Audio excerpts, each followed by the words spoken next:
Bapak-bapak, ibu-ibu sekalian, mari kita lanjutkan kajian kita mengenai hari akhirat. Insyaallah rekaman yang ke-54. Mari kita lihat surah Al-Hijr ayat 45.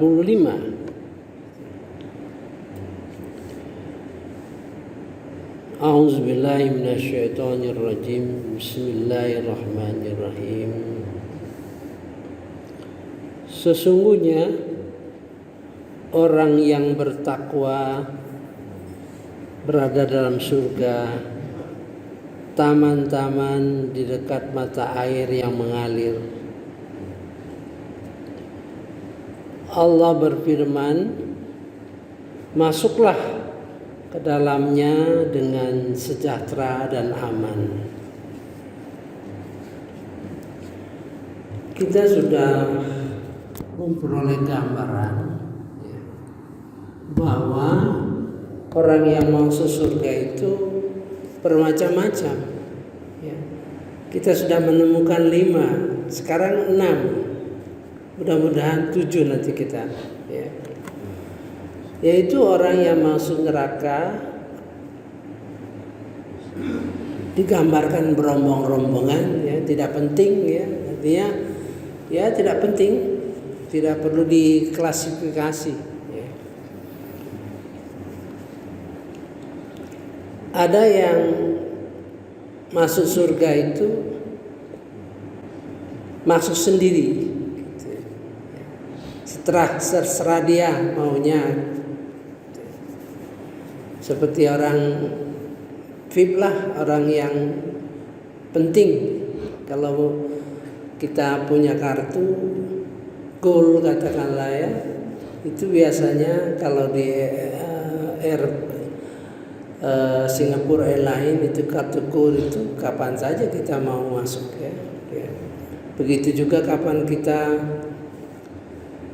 mau berangkat, kapan saja. Yang penting datang ke airport, catat nama sebagai calon penumpang, kasih kartu itu, maka kita diprioritaskan. Kemudian ada yang dimasukkan, artinya dia pasif. Ada yang digiring ramai-ramai. Dalam surah Az-Zumar kemarin kita bahas. Ada yang didekatkan surganya itu kepada dia. Di dalam surah Qaf, surga didekatkan, istimewa gitu Ada yang dijemput pakai rombongan seolah-olah kafilah. Nah ini kita temukan diperintah udkhuluha bisalamin aminin, masuklah ke dalam surga dengan selamat dan orang-orang yang aminin, aman. Ini saya baca berapa tafsir. Ada yang mengatakan yang menyuruh malaikat, yang nyuruh masuk itu malaikat, udkhuluha. Ada yang ini di dalam pengertian ini Allah berfirman, berarti Allah yang merintah. Saya cenderung Allah yang merintah, karena malaikat tidak berhak selama dia memberi salam kepada calon penghuni surga ataupun yang di dalam, dia mengucapkan salamun alaikum. Berarti dia hanya mengucapkan salam, tidak mungkin memerintah. Kalau kita masuk surga, berarti kita lebih mulia daripada malaikat. Tidak mungkin malaikat memerintah, gitu ya. Saya cenderung pengertian ini adalah seperti di dalam tafsir ini, ya. Karena dalam mengajarkan tafsir kita harus hati-hati. Kita cek ya, berapa tafsir kita cek, ya kita lihat tafsir si A, tafsir si B, ya, si C. Kita sudah lihat mana yang berasa. Tentu ada perbedaan kadang-kadang seperti ini. Ini simple sepertinya, tidak ada persoalan. Apakah malaikat yang memerintahkan, apakah Allah Subhanahu wa taala, tidak ada persoalan. Tapi itu perlu ketelitian, ya. Gitu. A'udzubillahi minasyaitonirrajim. Bismillahirrahmanirrahim. Innal muttaqina fi jannatin wa 'uyun. Sesungguhnya orang yang bertakwa itu, ini khusus ini pakai al-muttaqin, ya. Pakai al-muttaqin. Artinya tertentu, sudah diketahui kelasnya, ya. Gitu. Fi jannati wa 'uyun. Masuk tinggal di dalam taman-taman surga dan ada mata air di sekitarnya, di bawahnya.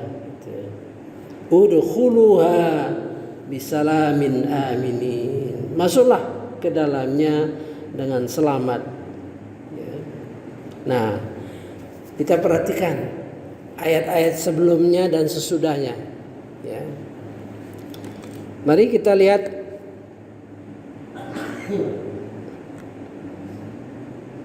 ayat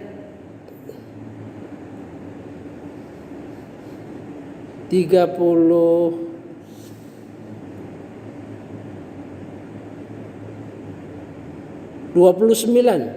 Ya.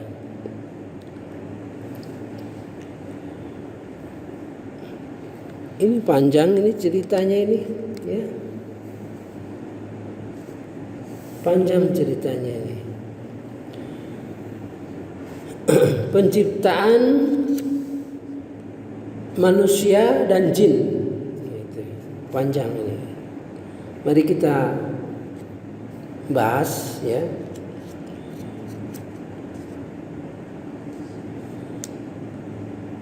Dan sungguh kami telah menciptakan manusia Adam dari tanah liat yang kering, dari lumpur hitam yang diberi petunjuk, ya. Dan kami menciptakan jin sebelum Adam dari api yang sangat panas. Dan ingatlah ketika Tuhan berfirman kepada para malaikat, sungguh aku akan menciptakan manusia dari tanah liat kering dan lumpur hitam yang diberi bentuk. Maka apabila aku telah menyempurnakan kejadiannya dan aku telah meniupkan roh ciptaanku ke dalamnya, maka tunduklah kamu kepadanya dengan bersujud. Ya, bersujud dalam arti bukan menyembah, tetapi sebagai penghormatan. Jadi manusia itu akan berharga, akan ada nilainya ketika rohnya masih bersama jasadnya. Ya, bapak-bapak, ibu-ibu tahu kalau roh orang sudah pergi, maka yang tinggal adalah mayat. Jadi berharganya seseorang karena ada roh di dalam diri. Maka itu kita harus memelihara roh, menguatkan roh, menguatkan jiwa kita. Itu satu, ya. Maka bersujudlah pada para malaikat itu semuanya bersama-sama, kecuali iblis enggan ikut bersama sama malaikat yang sujud. Ya. Nah, kita perhatikan, yang diperintah itu semuanya, ya kan?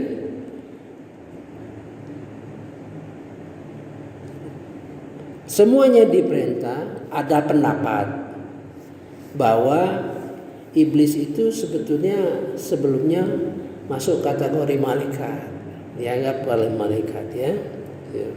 Setelah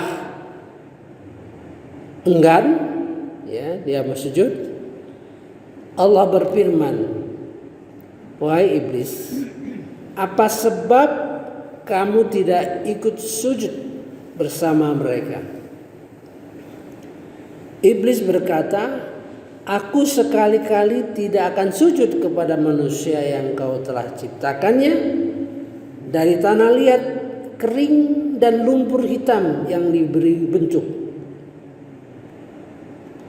Allah berfirman, kalau begitu keluarlah dari surga, karena sesungguhnya kamu terkutuk. Dan sesungguhnya kutukan itu tetap menimpamu sampai hari kiamat. Jadi kesalahan iblis itu tidak melaksanakan perintah. Itu persoalannya. Dia juga mengetahui, dia juga membesarkan Allah, dia juga takut kepada Allah. Kesalahannya adalah tidak melaksanakan perintah. Jadi jangan sampai kita terhadap perintah itu dilalaikan, ya. Gitu. Kemudian pelajaran yang selanjutnya adalah dia pikir bahwa dia lebih mulia. Nah, jadi sebagai manusia jangan berpikir, jangan punya perasaan, ya, seolah-olah kita lebih tahu. Nah, itu, ya. Jadi Quran itu merupakan pedoman kita supaya kita mengikuti, jangan sampai seperti iblis. Bisa saja satu ayat saja yang kita lawan, ya, ada ayat begini kita lawan, tidak kita laksanakan dengan sadar, kita lawan, maka kita menjadi iblis. Misalnya Allah menyuruh membagi harta warisan, anak laki-laki 2 bagian, anak perempuan 1 bagian. Kita berpikir, kita samakan saja, bagi sama saja. Berarti melawan apa yang diberikan oleh Allah Subhanahu wa taala itu. Maka hati-hati kita. Boleh mungkin kalau pelaksanaannya, kalau anak laki-laki merasa sudahlah bagian saya dihibahkan, itu lain, sehingga dibagi rata oleh, atau anak laki-laki merasa warisan itu merasa dia cukuplah untuk adik-adiknya yang perempuan misalnya, dia tidak usah boleh bagian, dalam arti dihibahkan, itu lain persoalan, ya. Jadi menghukum tetap hukum, jangan pernah kita lalaikan. Kalau istri kita meninggal atau suami kita meninggal, segera waris itu dibagikan. Dalam arti, ya, kalau rumahnya satu dan itulah punya orang tua kita, bapak kita, ibu kita meninggal, paling tidak diberitahu kepada anak, nih rumah satu ini karena ibu atau ayahmu meninggal, ya. Kalau ayah ngomong begitu berarti ibu yang meninggal. Kalau ibu yang bicara seperti itu adalah ayah yang meninggal. Menurut Quran, ya, ketentuan agama, separoh punya ibu, separoh punya ayah. Punya ayah itulah yang saat ini merupakan objek daripada waris. Paling tidak begitu kita tanamkan dalam hati anak-anak kita, ya kan? Kalau seandainya terpaksa dijual, si ibu atau si ayah, misalnya 1 miliar lah rumah itu, 500 juta itu adalah milik ibu atau ayah yang masih hidup. 500 juta lagi adalah objek waris, di mana ibu juga atau ayah juga boleh bagian. Paling tidak diberitahu kepada anak, ya, walaupun dalam pelaksanaannya itu terserah. Setidak-tidaknya kalau kita sudah menyatakan demikian, misalnya kalau 2 rumah, ya, rumah yang nomor 2 itulah objek waris, maka ibu atau ayah tidak boleh lagi berkeinginan untuk katakanlah menjual. Itulah yang dimaksud dengan tercampurnya harta halal dan harta haram. Itu yang bahaya itu di dalam memperingatkan kepada kita hati-hati, gitu ya. Walaupun itu milik kita. Ya. Seperti saya ini, rumah saya di Jakarta itu adalah waris ibu, dan ada sedikit adalah bagian saya yang sudah saya miliki sebagai, jadi rumah di Jakarta itu adalah waris. Tidak ada sedikit pun di dalam hati saya, walaupun menderita bagaimanapun, untuk menjual, ya. Walaupun itu masih surat menyuratnya masih di tangan saya gitu, tapi di dalam batin saya tidak ada sedikit pun keinginan untuk menguasainya, karena itu adalah waris. Berkat itu dinyatakan waris, mudah-mudahan ibu, ya, atau bapak yang meninggal itu mendapat pahalanya jalan. Kalau kita belum bagi, pahalanya berhenti, ya. Jadi iblis itu yang pelajaran kita. Iblis berkata, "Wahai Tuhanku, kalau begitu maka berilah penangguhan kepadaku sampai hari kiamat, hari manusia dibangkitkan."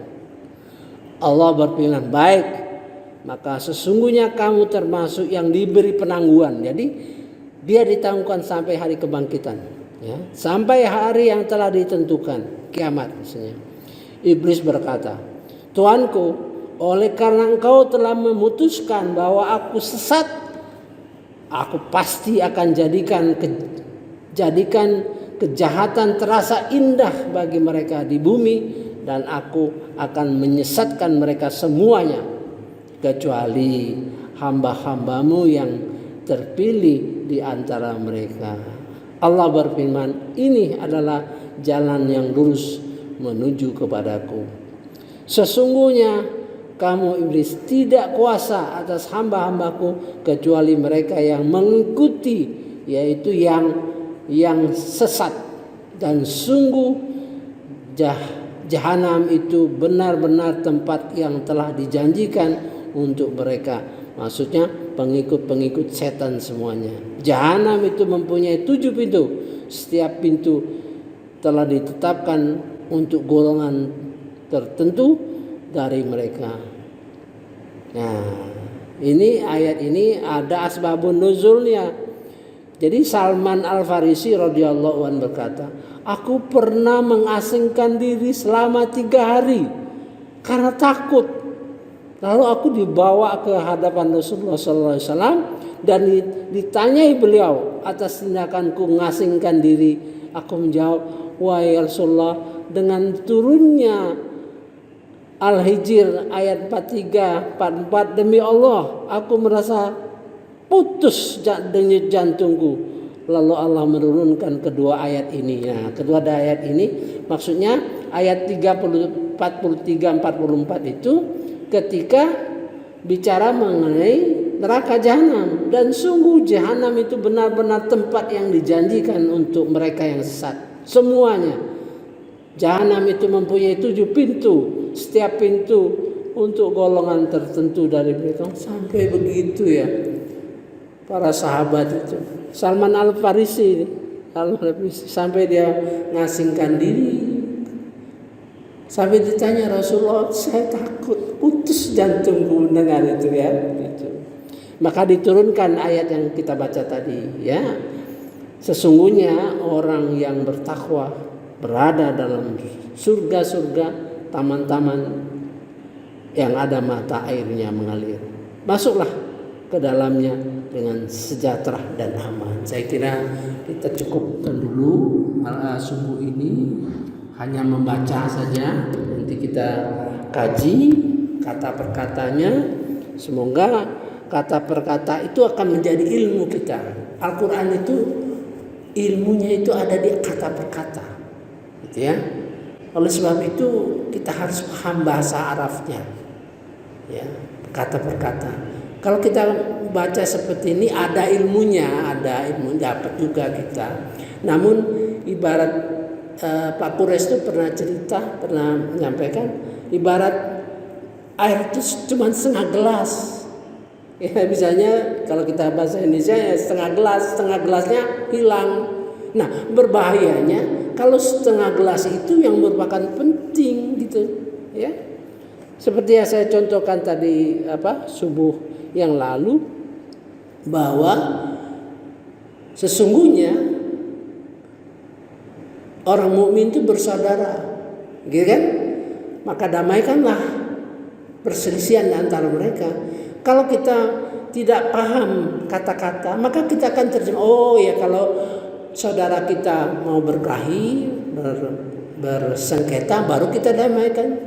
Kalau lihat ayat itu, waslih, perbaikilah perselisihan, artinya keadaan gapnya, ya, perbaiki gapnya. Kalau ada lebih, ada kurang. Misalnya yang satu melakukan kezoliman, yang satu tidak, itu harus diselesaikan. Begitu juga kalau satu merasa lebih makmur, lebih kaya, selesaikan. Begitu juga yang satu punya kapling banyak, gitu.